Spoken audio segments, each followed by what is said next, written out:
Hello बच्चों, कैसे हैं आप लोग। आज हम लोग बात करने वाले इस वीडियो में कंस्ट्रक्टर के विषय में। हम लोगों ने लास्ट वीडियो में बात की थी। आज हम लोग बात करने वाले कंस्ट्रक्टर ओवरलोडिंग के बारे में कि कंस्ट्रक्टर ओवरलोडिंग क्या होती है। तो जैसे आपको पता है, यदि आपका 2 व्हीलर व्हीकल है, 2 लोगों के लिए बना, अब आप उसमें क्या करो, 3 लोगों को बैठा लो तो क्या हो गया, ये ओवरलोड हो गया। उसी तरीके से यदि आपका कोई कमर्शियल व्हीकल है, 10 किलो लोड ले जाने के लिए उसको डिज़ाइन किया गया, आप उसे 50 किलो लोड ले जाओ तो ये हो गया ओवरलोड। तो इन शॉर्ट कैपेबिलिटी से ज़्यादा ले जाना क्या कहलाता है, ओवरलोड कहलाता है। अब जब हम लोग बात करते हैं कंस्ट्रक्टर के विषय में, जावा के विषय में ओवरलोड की, तो उसमें क्या है, एक से ज़्यादा जो वेरिएबल्स है, एक से ज़्यादा कंस्ट्रक्टर हैं with the same name. Constructor overloading के विषय में बात करते हैं तो यहाँ पे एक से ज़्यादा कंस्ट्रक्टर हैं with the same name, but उनके सिग्नेचर्स क्या है, डिफरेंट है, टू परफॉर्म डिफरेंट टास्क। अब आपको पता है कंस्ट्रक्टर का नेम और क्लास का नेम हमेशा सेम होता है, तो उस केस में क्या होगा कि ऑटोमेटिकली जब भी एक से ज़्यादा कंस्ट्रक्टर होंगे तो उनके नेम ऑटोमेटिकली सेव होंगे। इसको यहाँ पे मेंशन करने की ज़रूरत नहीं, but still you can mention this in a definition कि आपके कंस्ट्रक्टर हैं, एक से ज़्यादा कंस्ट्रक्टर है with the same name but with different signatures to perform different task, it is known as your constructor overloading. अब ये बात है सिग्नेचर की। सिग्नेचर क्या होता है, तो सिग्नेचर के लिए 2 चीज़ें होती हैं कंस्ट्रक्टर के केस में। पहली चीज़ नंबर ऑफ़ पैरामीटर, दूसरी चीज़ डेटा टाइप ऑफ पैरामीटर की डेटा टाइप का पैरामीटर क्या है। तो जब हम लोग बात करते हैं नंबर ऑफ़ पैरामीटर्स की, तो जैसे मैंने पहले से प्रोग्राम लिख रखा है, यहाँ पर ऐसे करके मैंने एक बना रखा है क्लास सैम्पल। इसके अंदर 3 कंस्ट्रक्टर हैं, पहला कंस्ट्रक्टर, दूसरा कंस्ट्रक्टर, तीसरा कंस्ट्रक्टर, ये 3 कंस्ट्रक्टर हैं। अब इनके अंदर हम जनरली क्या होता है, कंस्ट्रक्टर का काम क्या होता है, मेंबर वेरिएबल्स को इनिशलाइज करना। बट मैंने यहाँ पे क्या किया, कोड को सिंप्लीफाई रखने के लिए मैंने system dot out dot println statement ऐसे करके डाल दिया है। पहले में लिख दिया I am inside non parameterized constructor, दूसरे में वैल्यू ऑफ ए, तीसरे में value of p and q, ऐसे करके 3 स्टेटमेंट डाल दिए। अब पब्लिक स्टैटिक वाइड में इनके अंदर आएंगे। यहाँ पर से हम लोग क्या कर रहे हैं, कंस्ट्रक्टर के ऑब्जेक्ट्स बना रहे हैं, S1, S2 और S3।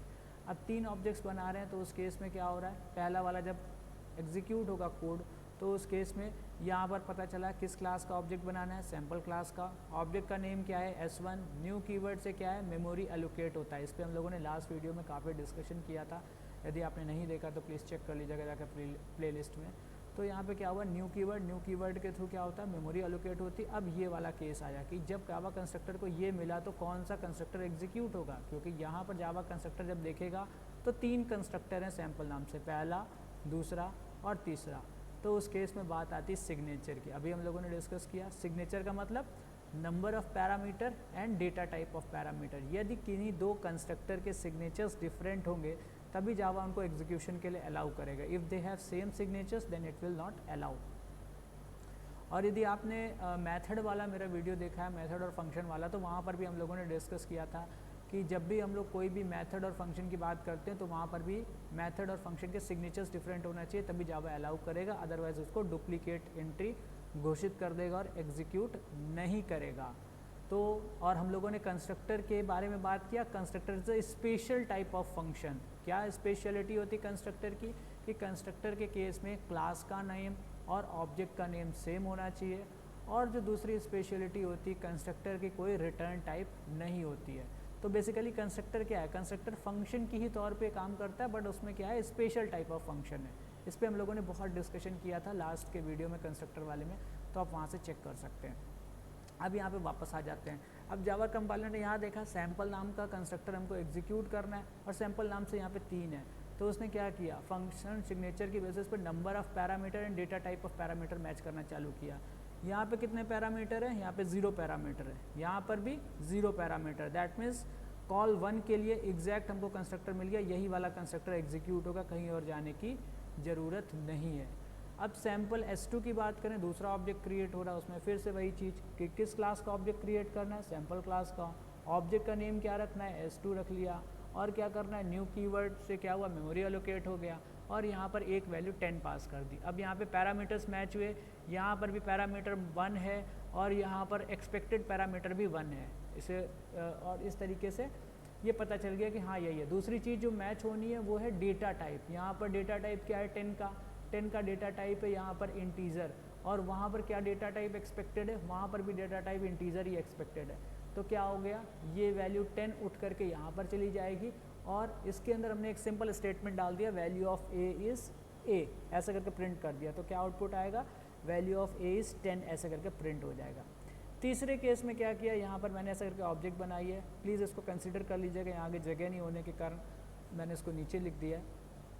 तो यहाँ पर क्या हुआ, सैम्पल S3 में क्या हुआ, सैम्पल क्लास का ऑब्जेक्ट बनाना है, ऑब्जेक्ट का नेम S3 है, न्यू कीवर्ड से मेमोरी एलोकेशन का काम हुआ और यहाँ पर फिर से कंस्ट्रक्टर कॉल हुआ। अब यहाँ पर फिर से पैरामीटर्स को मैच किया गया, यहाँ पे कितने पैरामीटर्स चाहिए, 2, यहाँ पे कितने पैरामीटर हैं, 0, नहीं हमारे काम का नहीं है, यहाँ पे कितने पैरामीटर हैं, 1, नहीं ये भी हमारे काम का नहीं है, यहाँ पे कितने पैरामीटर हैं, 2, हाँ ये हमारे काम का हो सकता है। अगली स्टेप जो चेक करनी है वो चेक करना है डेटा टाइप ऑफ पैरामीटर। तो यहाँ पर जो वैल्यू 10 है उसका जो डेटा टाइप है इंटीजर, दूसरी वैल्यू है उसका जो डेटा टाइप है वो है फ्लोट।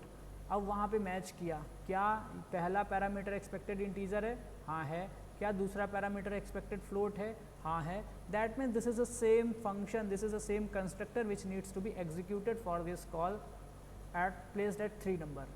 तो क्या होगा उस केस में, यहाँ से वैल्यू 10 उठ करके यहाँ पर आ जाएगी, 20.0 वैल्यू उठ करके फ्लोट में आ जाएगी, और इसके अंदर सिंपली हम लोग क्या कर रहे हैं, वैल्यू ऑफ p को प्रिंट कर रहे हैं, वैल्यू ऑफ q को प्रिंट कर रहे हैं, तो वैल्यू ऑफ p 10 प्रिंट हो जाएगी, वैल्यू ऑफ q 20.02 प्रिंट हो जाएगी, और इस तरीके से हमारा कंस्ट्रक्टर एग्जीक्यूट हो जाएगा।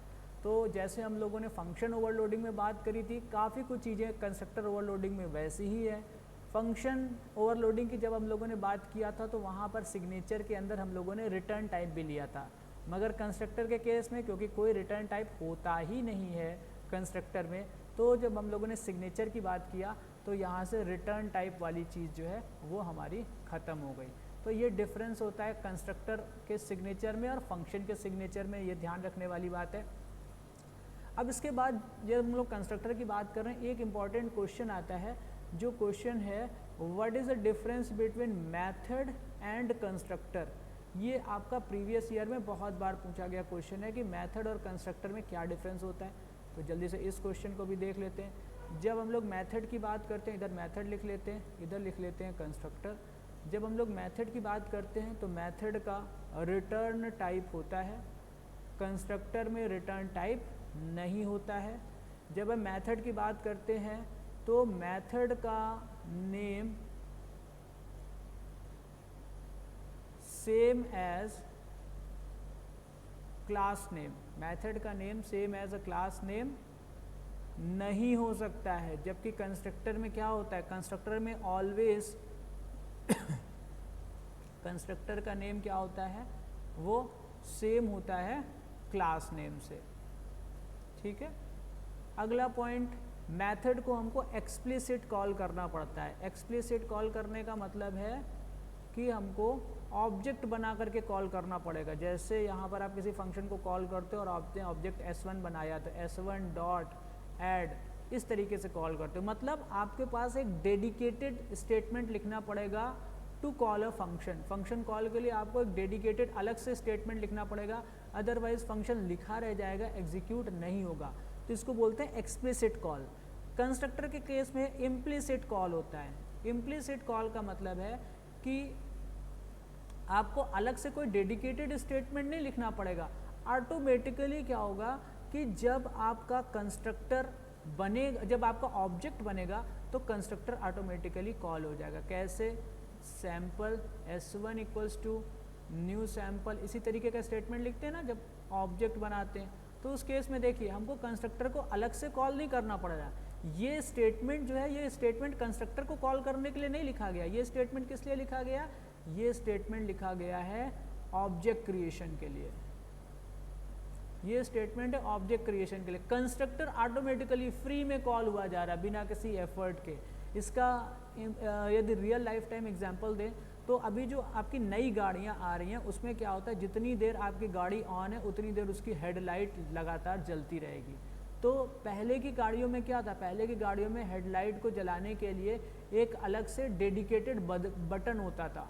ठीक है, अलग से डेडिकेटेड बटन होता था हैंडल बार पे, जब आप उसको प्रेस करेंगे, जब आपको रिक्वायरमेंट है लाइट की तब आप जलाएंगे, नहीं तो नहीं जलाएंगे। तो ये जो जब पहले वाला सिस्टम था जिसमें डेडिकेटेड बटन था, वो आपका क्या था, उसको आप बोल सकते हो एक्सप्लिसिट कॉल। मतलब यूज़र के पास कंट्रोल है कि कब लाइट ऑन करनी है, कब लाइट ऑफ करनी है, कितनी देर जलानी है, कितनी देर नहीं जलानी है। तो यहाँ पर क्या था, एक्सप्लिसिट कॉल में यूज़र के पास कंट्रोल था, मगर अभी जो नई गाड़ियाँ आने लगी, नई गाड़ियों में वो बटन होता ही नहीं है। तो उस केस में क्या हुआ, ऑटोमेटिकली आपका कंस्ट्रक्टर ऑटोमेटिकली आपकी क्या होती, हेडलाइट ऑन हो जाती जैसे ही आप गाड़ी को स्टार्ट करते हो। तो बेसिकली आप लाइट नहीं जला रहे हो, आप लाइट ऑन नहीं कर रहे हो, क्या कर रहे हो, गाड़ी को स्टार्ट कर रहे हो। लाइट ऑन होने का काम ऑटोमेटिकली फ्री में हो जा रहा है।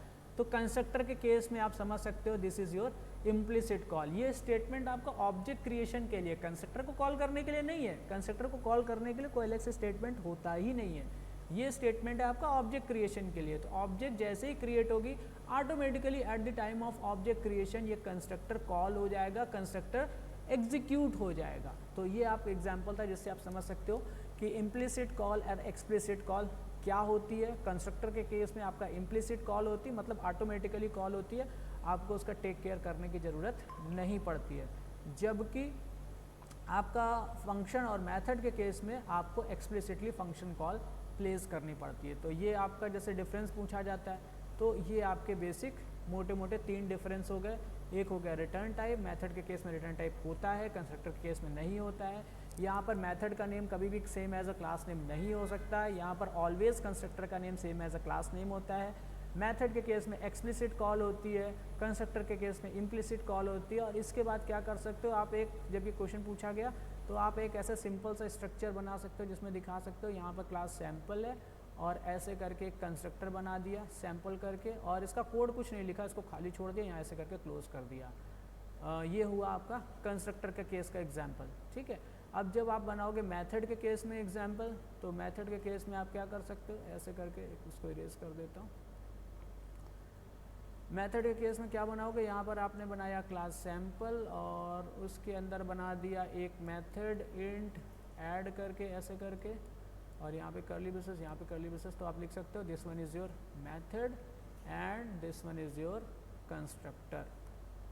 ठीक है, ऐसे करके आप मार्क कर सकते हो। जहाँ कहीं पर भी ये ध्यान रखिए, जहाँ कहीं पर भी आपका डिफरेंस पूछा जाए या कहीं भी कोई भी चीज़ पूछी गया है और आपको उसमें कोड घुसेड़ने की गुंजाइश है, तो बिना कुछ सोचे, बिना दिमाग लगाए कोड लिख दीजिए। कोड लिख देने से, सिंटेक्स लिख देने से क्या होता है, आपको 100% मार्क्स की गारंटी हो जाती है। हो सकता है जब आप लैंग्वेज लिख रहे हो, आपकी इंग्लिश इतनी अच्छी ना हो, आपका मोड ऑफ कम्युनिकेशन उतना अच्छा ना हो, आप लिख कुछ रहे हैं, बताना कुछ चाह रहे हैं और जो सेंटेंस लिखा उसका मतलब कुछ निकल रहा है।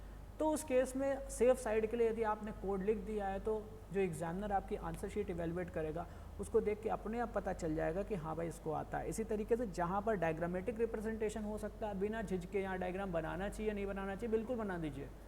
और जहाँ पर आपका कोड ठूंसा जा सकता है वहाँ पर कोड भी बिल्कुल ठूंस दीजिए। सो थैंक यू एवरीबडी, आपने यहाँ तक वीडियो यदि देखा है तो प्लीज़, यदि आपको थोड़ा सा भी नॉलेज गेन हुआ है इस वीडियो को देख करके, प्लीज़ लाइक करिए, शेयर करिए अपने फ्रेंड्स के साथ, चैनल को सब्सक्राइब करिए। और जो भी डाउट है, यदि आपको कोई भी सजेशन है, प्लीज़ कमेंट में पुट करिए, so that we can try to respond it as soon as possible and we can resolve your doubts. So thank you everybody. Once again I am going to stop this video.